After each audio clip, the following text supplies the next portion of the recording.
So I understand that Sagara here has regular sessions on mindfulness. So by that I deduce that mindfulness is talked about and is a significant factor here in Portugal, as it is nowadays in the UK, in the USA, in many countries of the world. So I thought I might, in case it's already a boring subject, I thought I would talk a little bit this evening about how that word mindfulness is used and how, we employ that within our own understanding, and how there are different dimensions to what mindfulness refers to. Então, o Jan diz-nos que sabe que há sessões de mindfulness regulares aqui no centro e calcula que o tema de mindfulness em Portugal seja um tema falado, tal como é também em Inglaterra, nos Estados Unidos e em vários países do mundo. E não vai o tema ser aborrecido, vai-nos falar sobre as utilizações da palavra mindfulness, os seus diversos significados e como é que o mindfulness é utilizado na tradição e as diferentes dimensões que o mindfulness tem. So I hope this will be a useful topic to talk about this evening. E espero que seja um tópico útil para esta noite. If not, you can leave now. Se não for, podem sair. So, since about 2007, the mindfulness has become a very popular topic, and around that time, people began to recognize the impact that mindfulness practice could have on mental health, physical health, or on education, and many different dimensions of our lives. But the word mindfulness gets spoken about in all these different arenas, these different areas, and so I thought it would be useful to define how we use the term, and particularly three different, dimensions of its meaning, as we understand them in our own Buddhist tradition, Buddhist practice. E diz-nos que então desde 2007 que o mindfulness tornou-se muito conhecido, muito popular, um tópico muito popular. E à volta dessa altura começou-se a reconhecer o impacto que o mindfulness pode ter na saúde física, na saúde mental, na educação e nas várias dimensões das nossas vidas. E então o mindfulness acaba por ser falado nesses vários contextos e a gente parece-lhe que seria útil definir então como é que o mindfulness é utilizado na tradição budista, e vai-nos falar de três dimensões do mindfulness na segunda tradição budista. Well, the first layer, or the first level, you could say, of mindfulness is what you can call functional mindfulness or mechanistic mindfulness. And in the Pali language, our scriptural language, we would use the word sati, S-A-T-I, just to refer to that most basic level of mindfulness practice.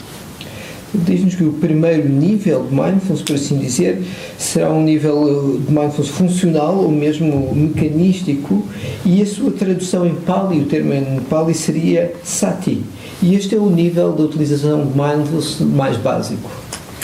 So our teachers, Ajahn Chah and Ajahn Sumedho, would use the example of, say, an animal, like Ajahn Sumedho would say, a squirrel jumping through the branches of a tree has to be mindful. It has to be attentive to where the next branch is. It has to, calculate how much spring it needs to make. It has to figure out how it's going to land. It has to be attentive. Or Ajahn Chah would use the similar example of a cat hunting for a mouse. The cat has to pay close attention to the sounds that it hears, or the signs of movement in the grass to see where's the mouse. And so these you can call sati. There's an element of say, the focus of attention and, say, the quality of mindfulness is operating, but it's on a very mechanistic or functional level. There's not a lot of wisdom involved in the life of a squirrel or a cat. Maybe your cat is very wise, but most cats, when they're hunting mice, you can think of that as a functional or a mechanistic way of focusing attention and being alert to the present moment.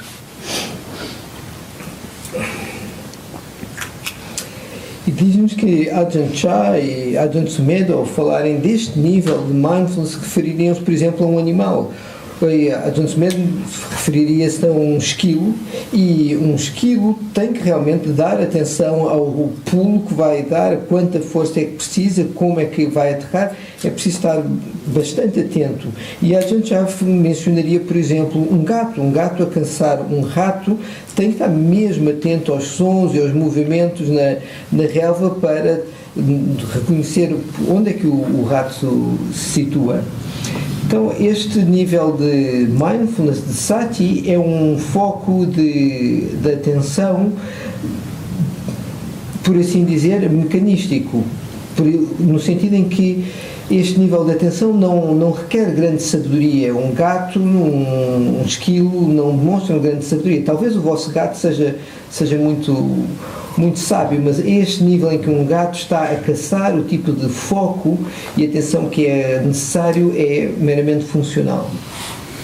When you read some definitions of mindfulness, then they say things like paying attention in the present moment deliberately and non-judgmentally. E quando lemos definições de mindfulness, encontramos esta, por exemplo, de prestar atenção deliberadamente no momento presente, sem julgamento. So, if you take out the non-judgmental part, then paying attention deliberately in the present moment is just what a cat or a squirrel is doing. They are paying attention deliberately. They have a particular goal in mind. And so when mindfulness is represented in that way, it's certainly a training of the mind to focus, to pay attention, but that's only the most, the most basic or the preliminary levels of mindfulness, and it is therefore a quality which can only benefit us in a limited kind of a way. E se retirarmos a parte da definição que foi dita de não julgamento e ficamos então com uma atenção deliberadamente voltada para o momento presente, ora, um gato, um esquilo, está exatamente a fazer isso, há um propósito definido e a sua atenção está dirigida para esse propósito com mindfulness. Então, quando o mindfulness é representado desta forma, refere-se a um treino de atenção básico e preliminar, cujos benefícios serão exatamente básicos e limitados. So the second level of mindfulness is what I like to call informed mindfulness, and the Pali word for this is sati sampajanya. E o segundo nível de mindfulness é este que gosta de chamar de mindfulness informado, e a tradução em Pali seria sati sampajanya. So this is sampajanya is often translated as clear comprehension or full awareness. So sati, so you translate the whole word as mindfulness and full awareness, mindfulness and clear comprehension. And Ajahn Sumedho coined the phrase intuitive awareness as his own translation of the word sati sampajanya. And in this respect, it's as a representing mindfulness in a much more sort of complete and expansive form. E o segundo nível, que foi chamado de mindfulness informado, então em Sampajanya, a tradução tende a ser compreensão clara ou uma consciência plena. Então, se juntarmos os dois termos, temos mindfulness, ou que em português tendemos a chamar a atenção plena, e clara compreensão. Adrian Sumedo cunhou um termo ao qual chamou consciência intuitiva, e isto faz uma representação de mindfulness mais completa e mais expansiva. Essa consciência intuitiva. Intuitive awareness. Intuitive awareness. There's a book. And there is um livro. And just to double check that at the monastery you are translating intuitive awareness as consciência intuitiva? Sim. Yeah.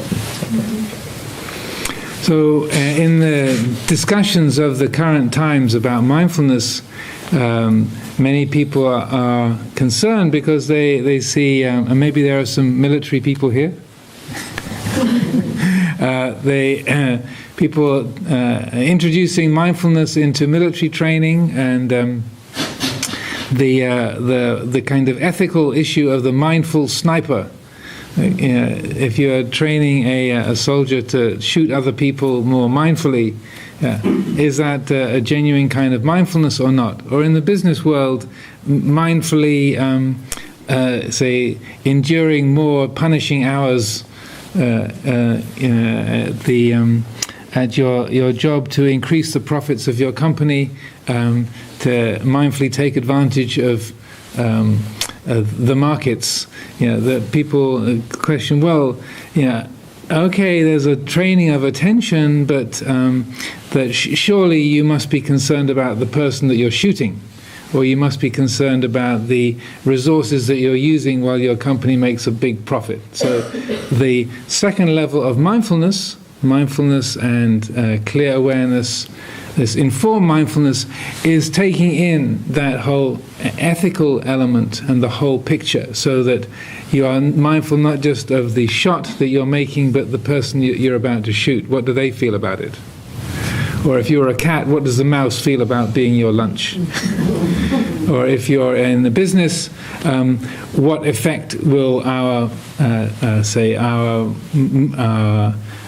activity have upon the producers of the product that we're trying to make a profit on? So, informed mindfulness includes the broader picture.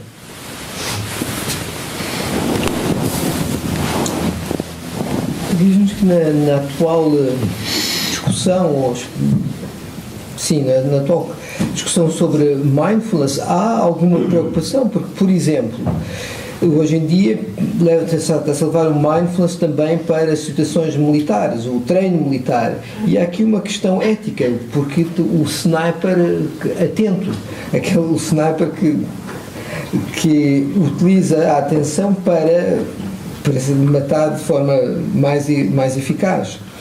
Ou, por exemplo, nos negócios, a utilização do mindfulness para a pessoa aguentar com mindfulness ainda mais tempo de trabalho, ou usar o mindfulness para tirar vantagem daquilo que o mercado permite.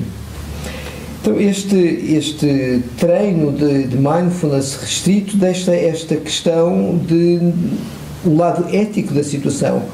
O mindfulness, na sua versão mais expansiva, mais inclusiva, essa consciência intuitiva, ou essa atenção plena com clara compreensão, inclui a dimensão ética, inclui não só levar em conta o tiro, mas também a pessoa que está a levar o tiro e que vai levar o tiro.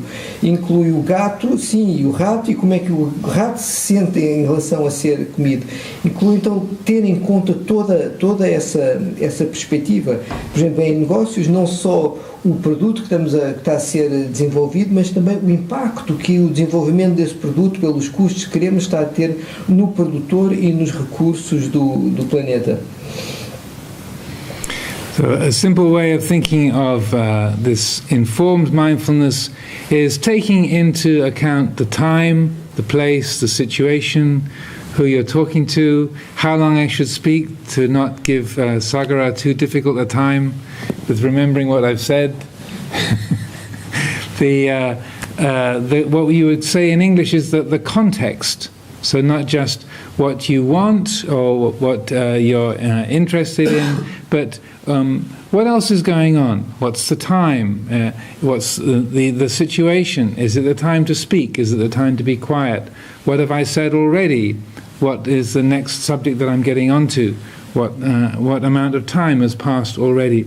These kind of considerations, so that informed mindfulness is taking in the whole picture of the time, the place, the situation, your own wishes, whether you are happy or unhappy, whether you want something or whether you're afraid of something, whether you love someone or you dislike them. What are the different factors playing into the situation, so that it's taking in a conscious and clear way the whole picture, and then from that attunement to the whole picture, then that guides our attitude and our actions to speak or to not speak, to act or to not act, according to that attuning to the present situation. Então, este mindfulness informado leva em conta toda a situação. Por exemplo, as pessoas presentes, aquilo que está a ser dito, neste caso o tempo, quanto é que já foi dito, para que o Sagra não tenha dificuldade em traduzir. Enfim, em inglês seria o contexto. Mindfulness informado leva em conta todo o contexto presente, o tempo, a situação, o que é que está a ser dito, as nossas vontades, as vontades daqueles que estão presentes, o que é apropriado a essa situação, aqueles que nós gostamos e que possamos também não gostar. Sim, este mindfulness informado tem consciência do contexto global e sintoniza exatamente nessa globalidade, nessa totalidade, e molda as suas ações, a sua fala, de acordo com a sintonia estabelecida com o momento presente. So within that there's a natural attunement to the ethical side as well. So you might feel irritation, but you recognize there's a feeling of aversion, negativity. If I act on that, that will be painful to the other person. Or maybe you feel desire, that you feel greed for something, that, well, that's desirable, I want that, but it doesn't belong to me. So I can recognize that feel of liking, of wanting, but I don't have to follow it. So that there's a natural, say, ethical or moral quality that the heart awakens to when we develop this sati sampajanya, or informed mindfulness. Então há sintonizar, uma sintonia natural com a dimensão ética da situação, mesmo que surja uma irritação, ou seja, um sentimento de aversão, há consciência de não agir porque isso promoveria sofrimento para o outro, ou se reconhecemos que há uma avidez, um querer, e reconhecemos que aquilo que estamos a querer não nos pertence, não vamos agir sobre esse querer. E com o cultivar deste mindfulness informado, há sintonizar natural na dimensão ética das situações. The third layer of mindfulness, according to our usual way of describing things, in the Pali language is called satipanya. Panya means wisdom. So I like to call this holistic mindfulness, or complete mindfulness.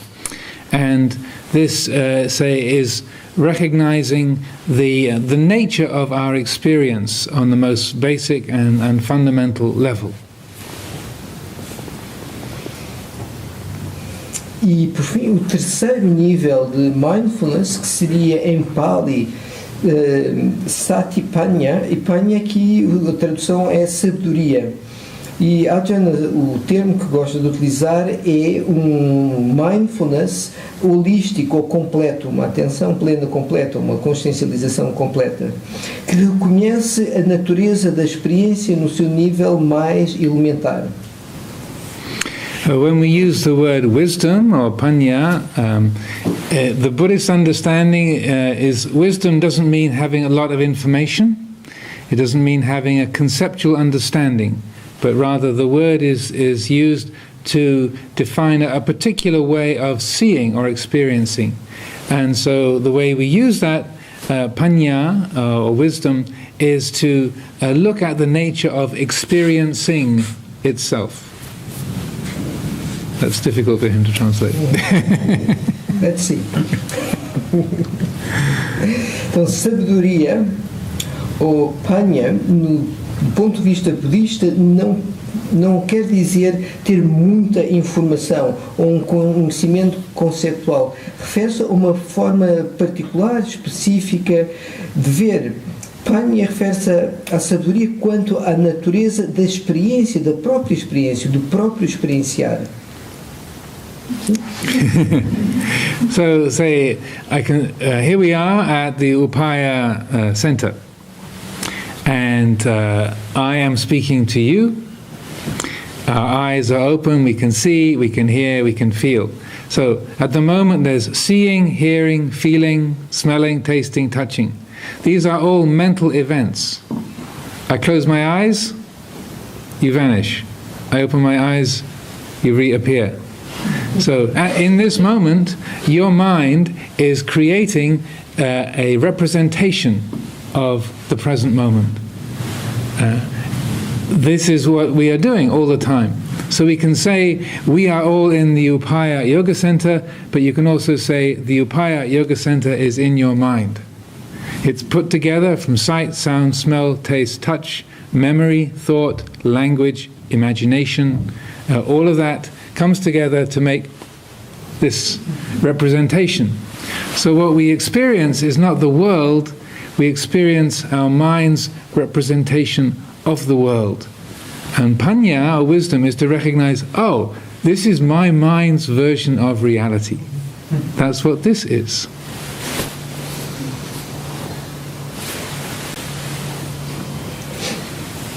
Então, por exemplo, aqui estamos nós, no centro Upaya, e a Ajahn está a falar, e nós estamos a ouvir, e há visão, e há sentir, e há cheirar, e há saborear, e tudo isto são eventos mentais. Ao fechar os olhos, vocês desaparecem, quando abrem os olhos, vocês reaparecem. O que a mente está a fazer é criar uma representação do momento presente. E podemos então dizer que, sim, todos nós estamos aqui no centro Upaya, mas também o centro Upaya está dentro da vossa mente. Porque através dos 5 sentidos e da imaginação, a mente cria uma representação deste momento presente. Então, ok. E Panya refere-se exatamente ao reconhecimento que, isto que eu tomo como realidade é uma representação da minha mente quanto a este momento. So our teacher Ajahn Chah, he would different times of his life he would use different themes for teaching, and for a year or two he would take a particular idea or a way of speaking or a particular question, and the last 2 or 3 years of the time he was teaching, back in the late 70s, he used to ask people a question. When people came to the monastery, he would say, "Have you ever seen still water?" And they go, yeah, they could tell something was coming. So they say, yeah. They say, "Have you ever seen flowing water?" Yeah. Okay, what's he going to do with this? Where's he going? And they say, yeah, I've seen still water, I've seen flowing water. So, okay, did you ever see still flowing water? And they, what? And he would say, "Kei Henmai, have you ever seen that?" And they'd say, "Well, I'm not sure what you mean." Like maybe they thought it was like a local expression from Ubon province, or what's he getting at? And he'd say, "You ever seen that? Water that's flowing and still at the same time?" And people would be puzzled. So that was one of his ways of getting people's attention, by asking impossible questions. E conta-nos que Ajahn Chah utilizava diferentes temas durante algum tempo, disse 1, 2 anos, e durante esse tempo utilizava uma forma de colocar as questões, e recorda que nos últimos 2 anos, estamos a falar mais ou menos nos anos 70, que reverteu a perguntar a seguinte questão. Primeiro perguntava: "Você já viu água parada?" E a pessoa, sim. e já perguntando o que é que aí viria, depois por aí já viu a água a correr, a fluir, e a pessoa disse, sim, já vi, e já viu alguma vez a água parada a correr? E aí a pessoa ficava sem entender e tentava clarificar, não fosse um coloquialismo daquela região, e na verdade a Ajahn Chah era a sua maneira de captar a atenção da pessoa, colocando exatamente as questões impossíveis, como você já viu alguma vez a água parada a correr. So after he had poked them a little bit and made them work for a little time, he would say, the mind is like still flowing water. The perceptions, our thoughts, our feelings, our moods, our emotions, what we hear, what we see, what we smell, what we taste, what we touch, these are constantly flowing. They arise, they pass away, they change, sweet and bitter, pleasant, unpleasant, beautiful, ugly, loud, quiet. Constantly our perceptions, our thoughts, our emotions are flowing, changing. But that which knows the flow of perception and thought and emotion, that is perfectly still. That is outside of the world of motion and time, that is perfectly still, perfectly peaceful, completely quiet, spacious, awake. So the mind, he say, is like still flowing water. There is stillness. The mind that is aware, that knows, is perfectly still, outside of time and movement. But that which we think and feel is constantly flowing. So the mind is like still flowing water.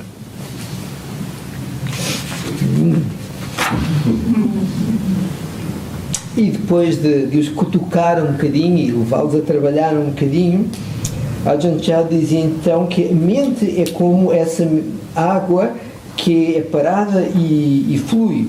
As nossas percepções, os 5 sentidos de cheirar e tocar, e o paladar, e a visão, e a audição, e todas as nossas percepções e pensamentos e por aí afora, são tudo fenómenos que surgem e passam, sejam eles altos ou baixos, agradáveis ou desagradáveis, gostemos ou não, tudo fenómenos que surgem e desaparecem. No entanto, a mente que percepciona esses fenómenos, essa mente é como a água parada.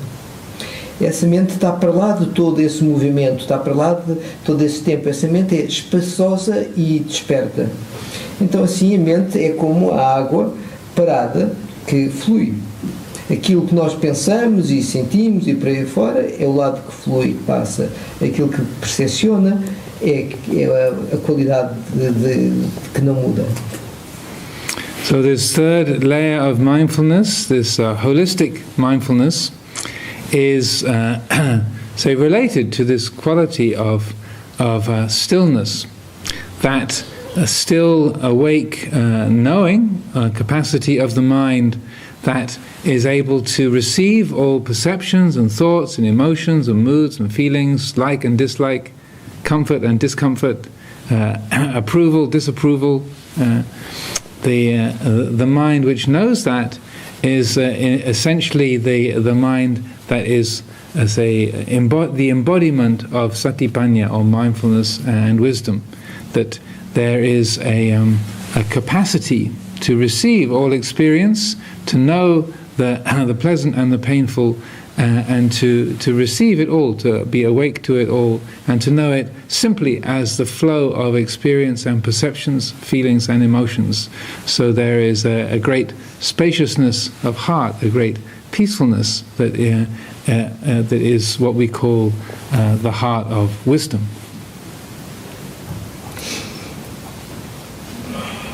Então este terceiro nível de mindfulness holístico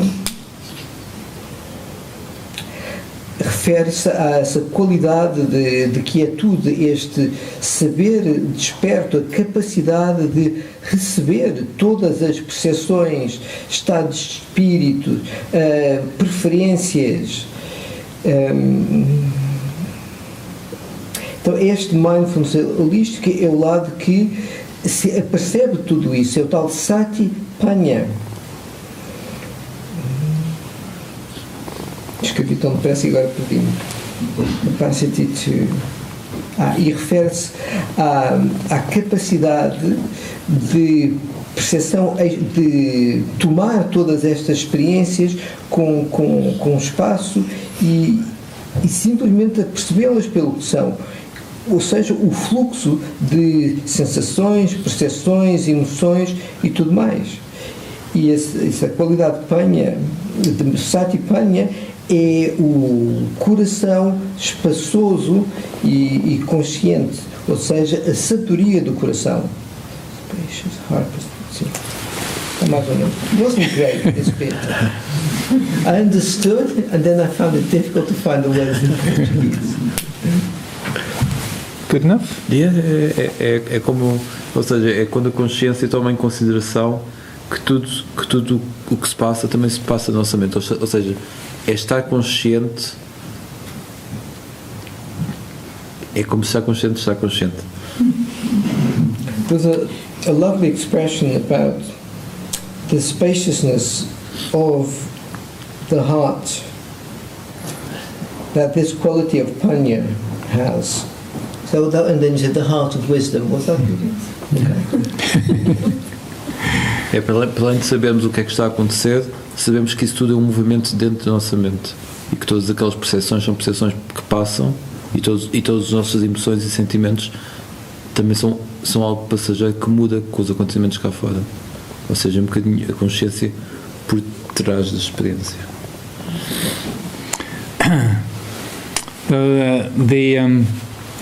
When we speak about this perfection of wisdom or holistic mindfulness in this way, sometimes it can come across, and also when we speak about insight meditation, vipassana, it can sound like that we're just trying to turn ourselves into a video camera. You mean I'm supposed to just be like a data reception unit? Like I'm just sort of recording the liking, disliking, wanting, not wanting, pleasure, pain, like a kind of video camera, just recording ones and zeros. Am I supposed to just be neutralizing myself? Is that what we're aiming for?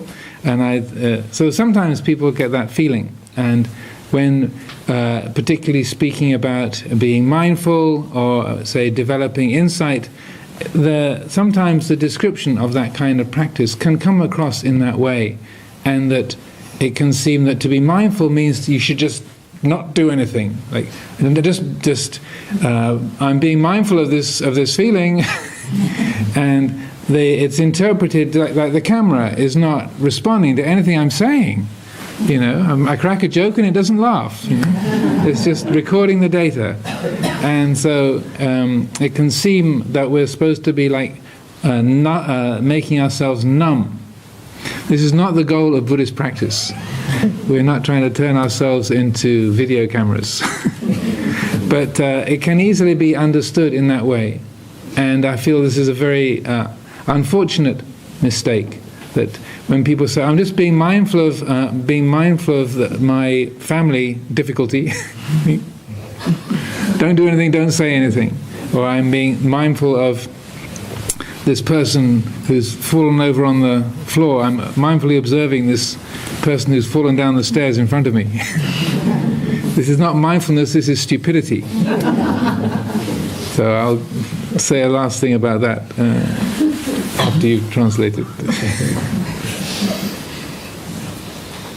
Por vezes, quando se ouve falar desta mindfulness holístico, deste aperfeiçoar da sabedoria, quando se fala de insight, da prática de Vipassana, parece um pouco que se pretende tornarmos como uma câmara de vídeo que simplesmente recebe a informação, seja ela agradável, desagradável, zero, como se fosse só um apreender de informação tipo 0-1, e que o objetivo seria como que nos neutralizarmos. Por vezes, ao se ouvir falar deste tipo de abordagem, pode parecer um pouco isso, que desenvolver esta capacidade de insight, estas descrições, o que parece é que a pessoa não deve fazer nada, está simplesmente só a ser mindful, como a câmara, mesmo que eu diga uma piada, a câmara não responde, não ri, não nada, e por vezes pode acontecer esta compreensão que não é todo aquilo que se pretende. O que se pretende não é que nos tornemos como câmaras de vídeo,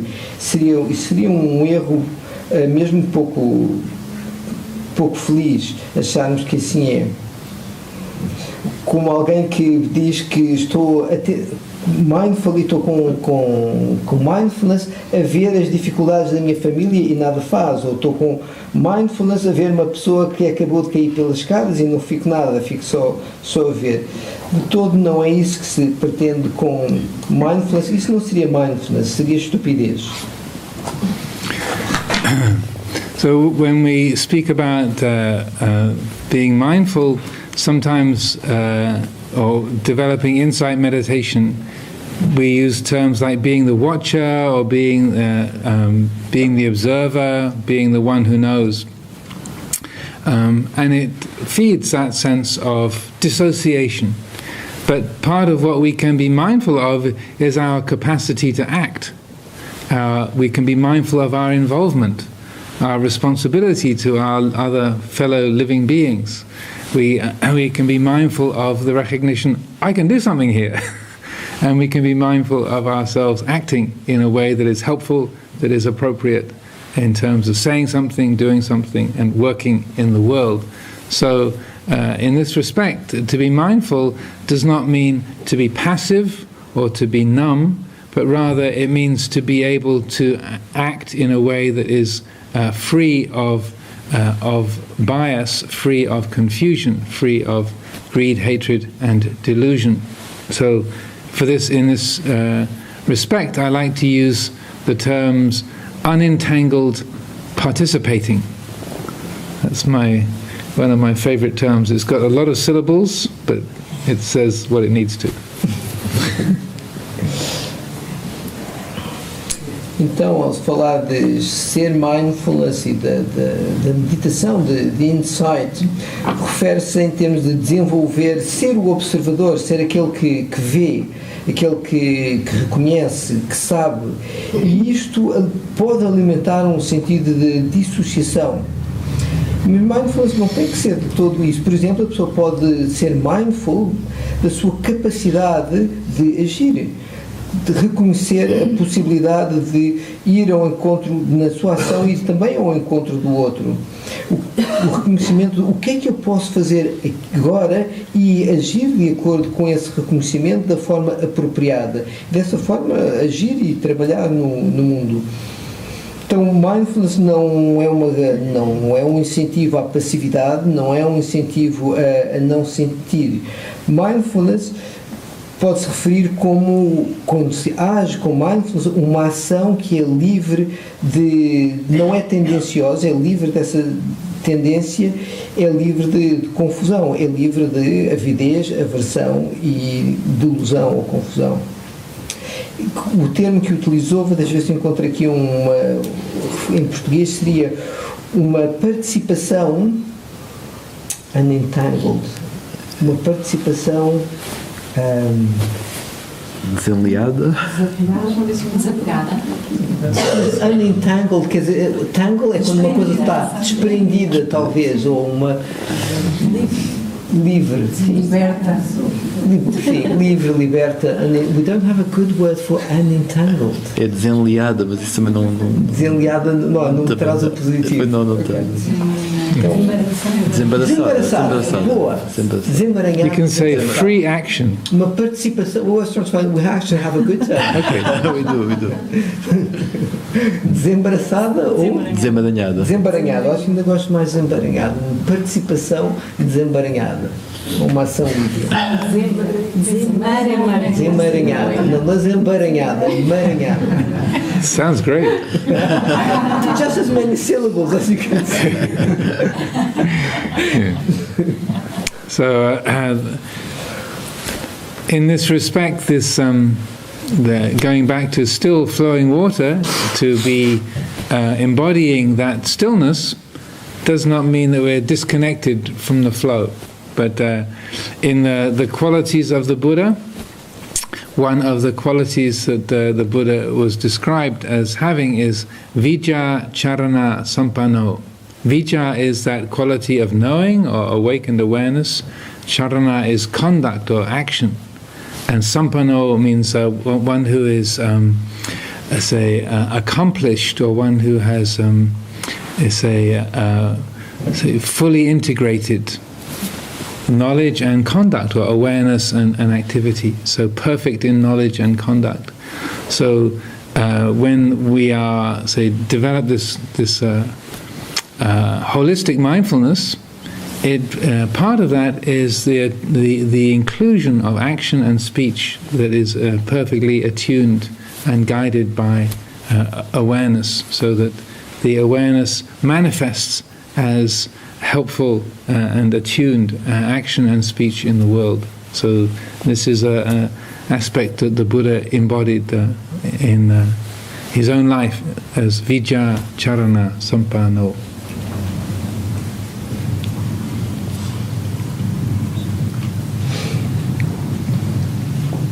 Então, referindo, voltando à noção desta água que é parada e flui, ao embody, a manifestação da qualidade de quietude não quer dizer que há uma desconexão em relação àquilo que flui. E fala-nos de uma das qualidades de Buda, com a qual era descrito Vijja Charana Sampanno. Vijja, conhecimento, knowledge, Vijja. Saber. Charana, conduta ou ação. Sampanno, aquilo que foi perfeitamente integrado ou alcançado. Então é a perfeição do saber e da conduta. E este mindfulness holístico inclui exatamente o trazer a consciência plena, tanto o agir como o falar, e a sintonia através dessa tomada de consciência com o contexto em que se encontra. E através de cultivar este mindfulness holístico, desenvolve-se exatamente essas qualidades de Vijja Charana Sampanno, tal como Buda. So I'm now mindful that it's about 10 to 9 in the evening. The time has been flowing by.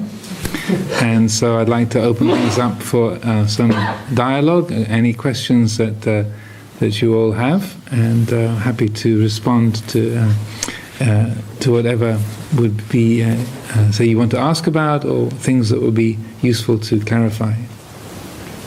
Então diz-nos a não estar ciente que já são 10 para as 9 e quer então abrir a oportunidade para um diálogo, perguntas, e está disponível a responder aquilo que possam querer perguntar.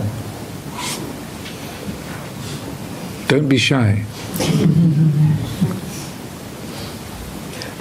Não sejam tímidos. Question.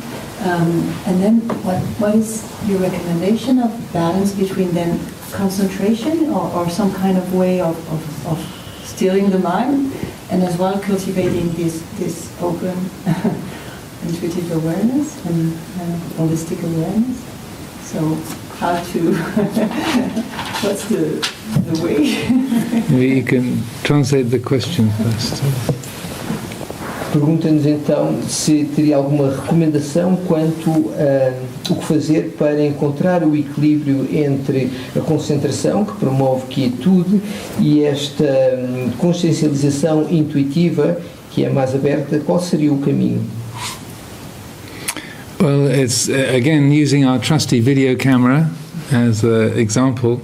If you want to have a clear picture, so presumably this isn't the kind of shaky cam video event that we're looking for, but you want a nice steady clear picture, so you have the tripod and you fix the camera to the tripod and you leave it alone. Like our camera person here, she's got her hands in her lap, like don't touch the camera, so that it'll be a nice steady clear picture.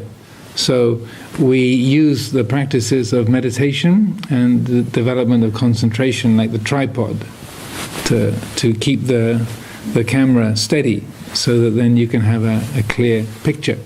That's all. If you don't want a clear picture, fine. But if you do want a clear picture, then it's helpful to have a firm foundation. So we use the exercises for concentration to develop that kind of steadiness, so that we are able to keep the attention in the present moment. The habit of our mind is to disappear into memories, into planning, into hoping, fearing, worrying, imagining, dreaming. That's our habit. Those are natural enough, but just like many things in nature, not everything that is natural is helpful. And so we use the exercises for focusing the attention in the present to help create a basis of steadiness, and then on that steadiness, on that basis, then we're much more able to recognize how things work in the present moment. I have one question. So maybe he can... Sorry. Então, recorrendo mais uma vez aqui ao nosso exemplo da câmara de vídeo, se queremos ter uma imagem nítida e não estamos à procura de um efeito de estar tremido, o que precisamos fazer é, está aqui a acontecer, utilizar um tripé, pôr a máquina no tripé e deixá-lo estar. Por exemplo, a operadora não está ali a mexer na máquina, simplesmente deixa a máquina estar, para que exatamente a imagem seja nítida. E o que se faz na meditação para desenvolver essa nitidez, a quietude e a nitidez que daí advém, utilizam-se as práticas de concentração, que seria então o tripé, por assim dizer, aquilo que dá uma fundação firme para a estabilização da atenção. Isso seriam os exercícios de concentração, que levam a exatamente quietude no momento presente. Quer dizer, se a pessoa não quiser quietude, então não precisa disso, mas para cultivar clareza é necessária essa quietude, e quando assim nos propomos fazer, vemos como a mente tem por hábito planear, assustar-se, preocupar-se, sonhar, e tudo bem, é um hábito e é natural, mas nem tudo aquilo que é natural é necessariamente benéfico. E o cultivar um foco no momento presente é a base para essa estabilidade, essa quietude. The more that we are able to keep our attention steadily in the present, and be aware of, that's the mind planning, that's the mind remembering, that's the mind liking, that's the mind disliking, then we are able to keep that quality of open, unbiased awareness. And so each person will be different according to the work that you do, the conditioning of your mind, the health of the body. There are countless different factors. So everyone is different, but the point of the exercises of concentration are simply to be able to help see the way the mind experiences. And then also we can use, along with concentration, simple reflections on the quality of change. Like, rather than I like or I don't like, we can say, well, whether I like it or not, is it changing? Whether that's I call it inside or call it outside, is it changing? Whether it's an ugly mood or a beautiful mood, is it changing? Whether the weather is what I like or what I don't like, is it changing? And then when we reflect upon change, upon uncertainty, instability, then that is a way of helping to recognize, that's the nature of experience. It's always doing this. And also the way we can reflect on experience as being an aspect of nature, rather than taking things personally. Rather than, is anger a good thing or a bad thing, you recognize, anger is part of nature. It's just a natural feeling.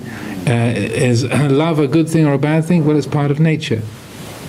So learning to not relate to our perceptions, our emotions in such a personal way, but seeing them as aspects of nature, to let go of self-centered habits, is another way of sustaining that quality of open, unbiased awareness.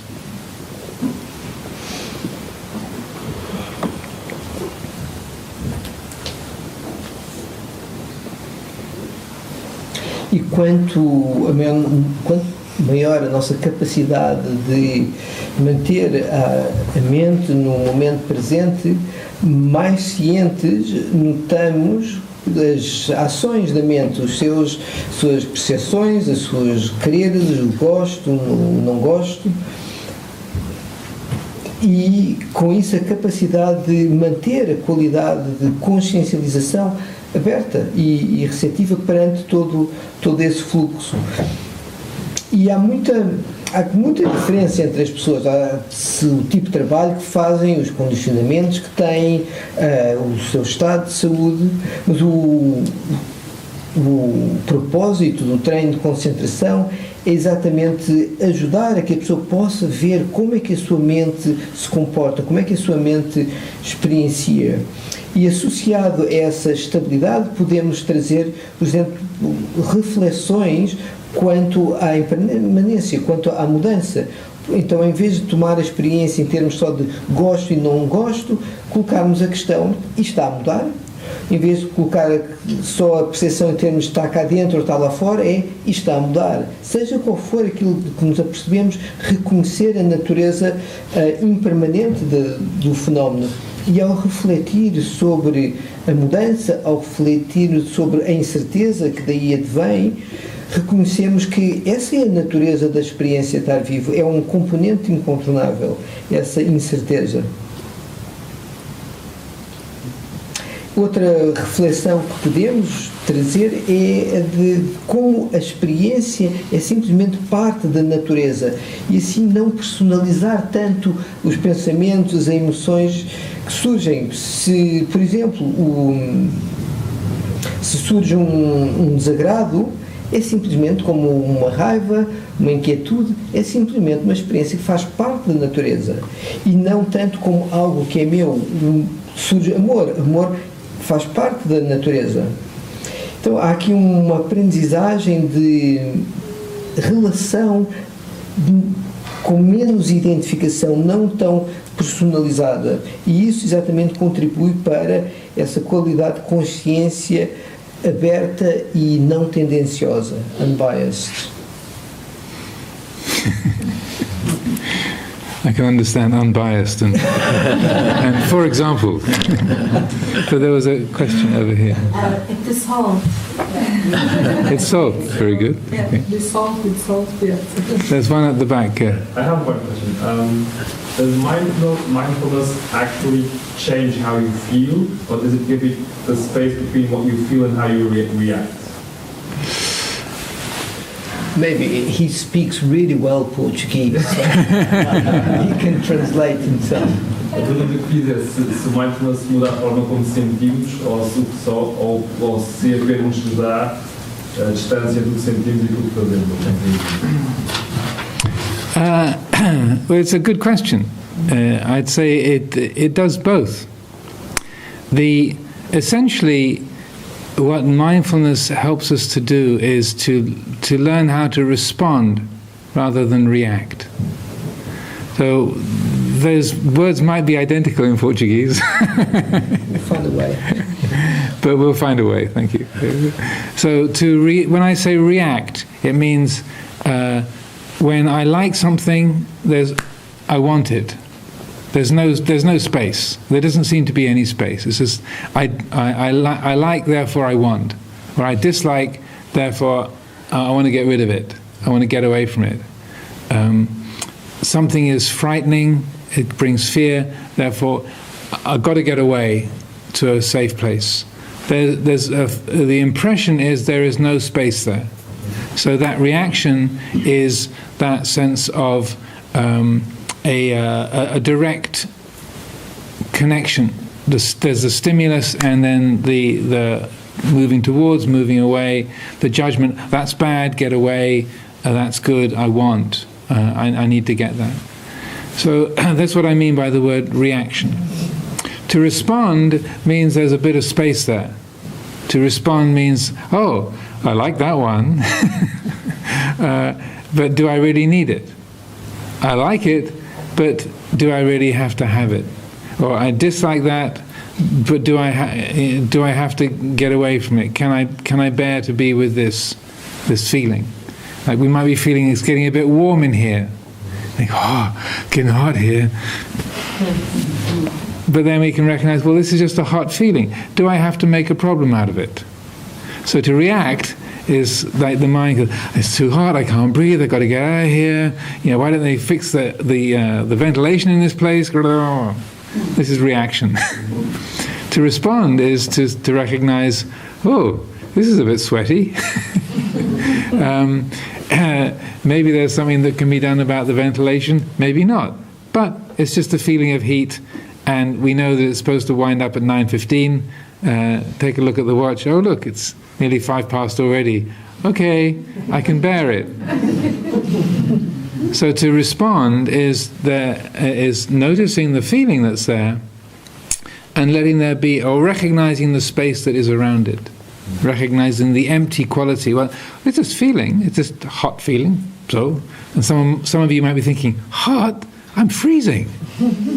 It's often the way in our monasteries, or maybe you've been on a meditation retreat, you tend to get what is called the war of the windows, where there's the fresh air fiends who always want the window open, and then there's the kind of the hibernators who are always wrapped up and always want the window closed.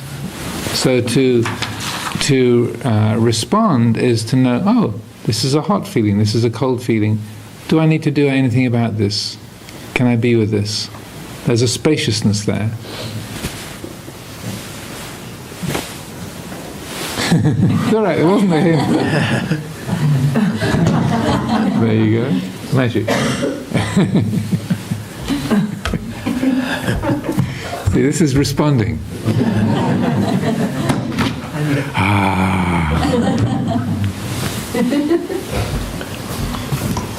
Probably need some oxygen.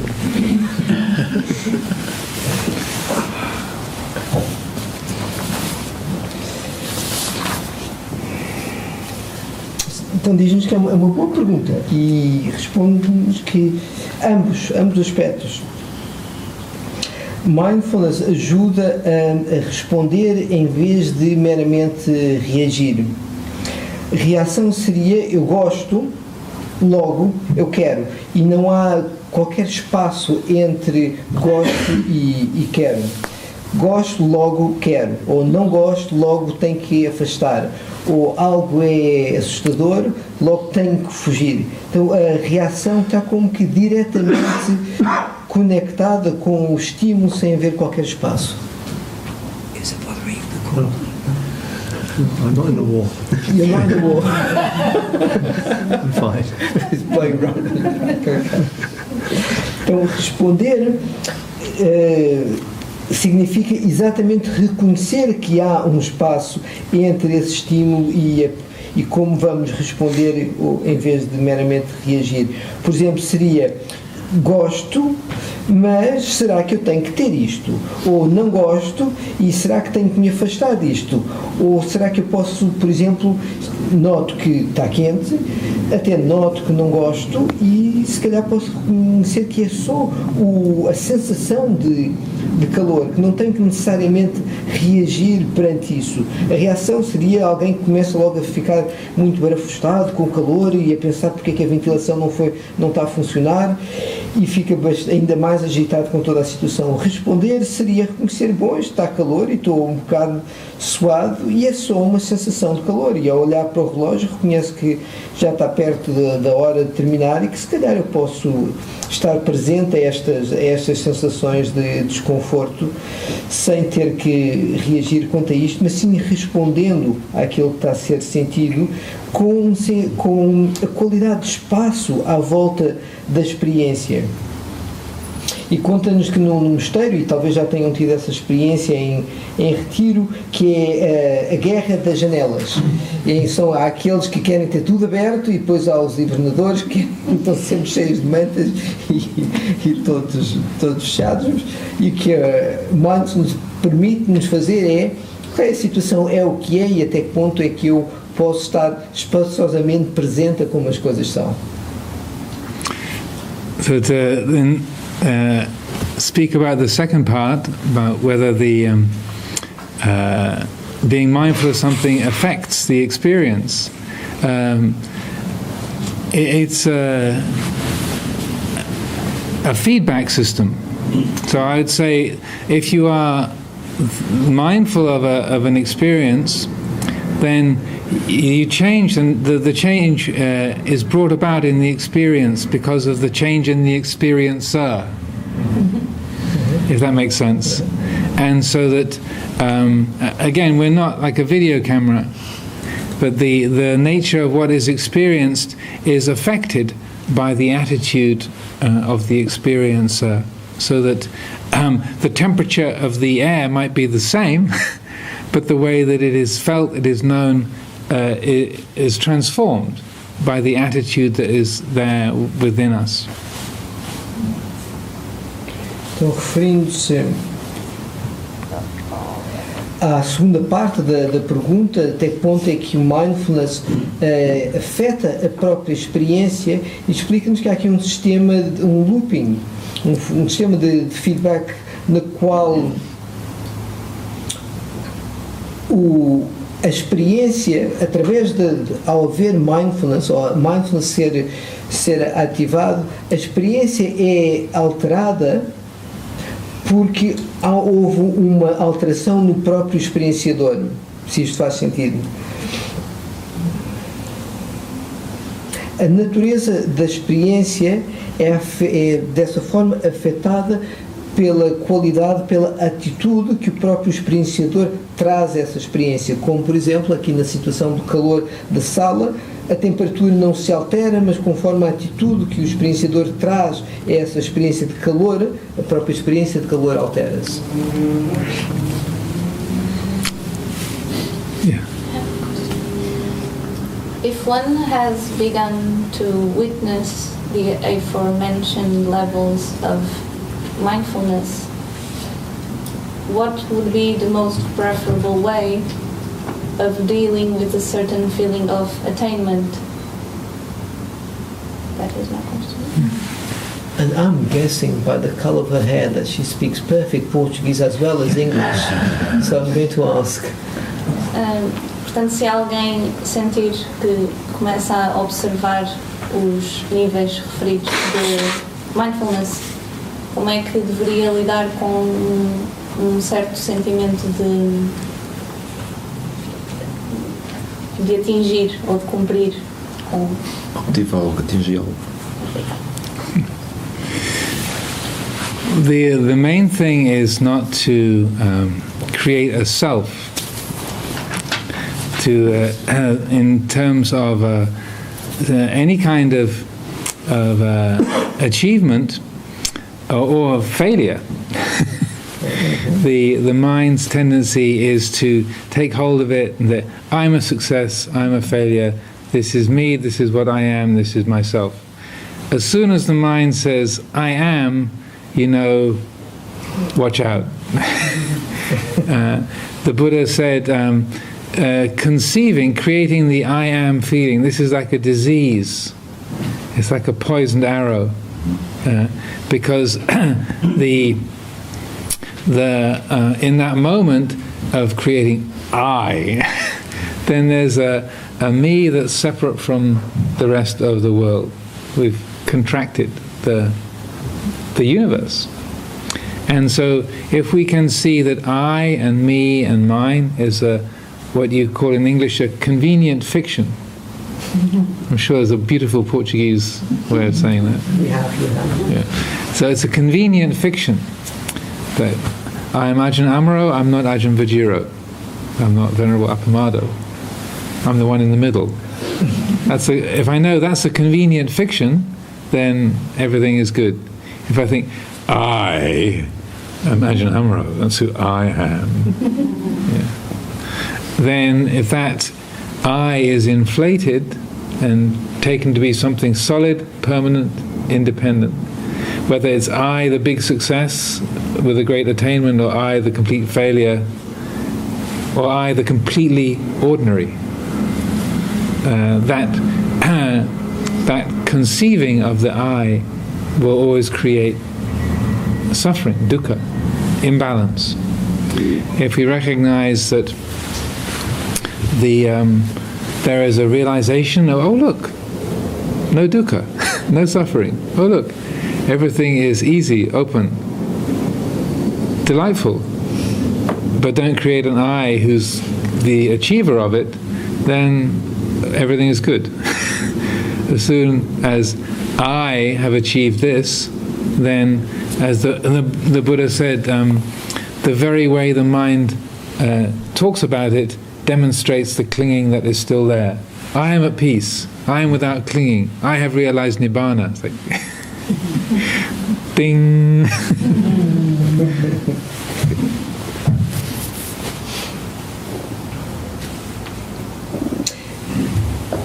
Então, respondendo, a sugestão é não criar um sentido de eu em relação a toda e qualquer experiência, seja ela de realização, de ter conseguido ou de falhanço. A forma como a mente se desdobra habitualmente é exatamente em termos de identificar-se com o sucesso e com o insucesso, e tomando essas experiências como sendo minhas e eu. E é exatamente em relação a essa criação desse eu que há que estar atento. E o Buda fala-nos que esta que já não há uma palavra, mas pronto, que conceber a própria concepção do eu, a sensação de eu é como uma doença, é como uma seta. Envenenada. Envenenada. E uma seta envenenada, não é só uma seta. Porque na medida em que crio uma noção de eu, nesse imediato momento crio uma separação entre eu e o mundo, e há uma contração em relação ao universo. E então Ajahn Amaro fala-nos então de levar o eu como uma ficção conveniente. E diz-nos que, sendo a Ajahn Amaro uma ficção conveniente de distinção que não é Ajahn Vajira e que não é o venerável apamado, que é o que está no meio. É só uma concepção conveniente, uma ficção conveniente, e não tomar isso como eu sou isto. Porque quando assim o fazemos e tornamos o eu como algo sólido, permanente, que é aquele que tem sucesso ou insucesso, ou nem uma coisa nem outra, ao concebermos esse eu solidificado, aí sim estamos a promover, isso irá promover dukkha, irá promover sofrimento e desequilíbrio. Ao reconhecer que um momento de realização, como por exemplo, olha, não há dukkha, é importante não então criar aquele que acha que alcançou não ter dukkha, e simplesmente tomar a experiência pelo que é. E Buda aponta que a própria forma como a mente fala sobre a experiência revela o seu nível de discernimento. Ou seja, eu consegui, eu estou calmo. Da maior forma como a pessoa se refere a si próprio, identifica o seu nível de sabedoria. So I'd like to thank Sagara for his magnificent work. He had to really do a demanding task this evening, so thank you so much. It is an honor and a pleasure. And I'd like to say I've been very happy to be here in Portugal. I have to set off tomorrow to go to the other place, Spain. So I'm very happy to have spent this time here in this country and with you all, and I wish you all the very best, and take good care of these monks. They are very precious, and I hope that they will be able to serve you and help to enable all of you to realize the end of all suffering, all dukkha, and to fulfill your spiritual potential.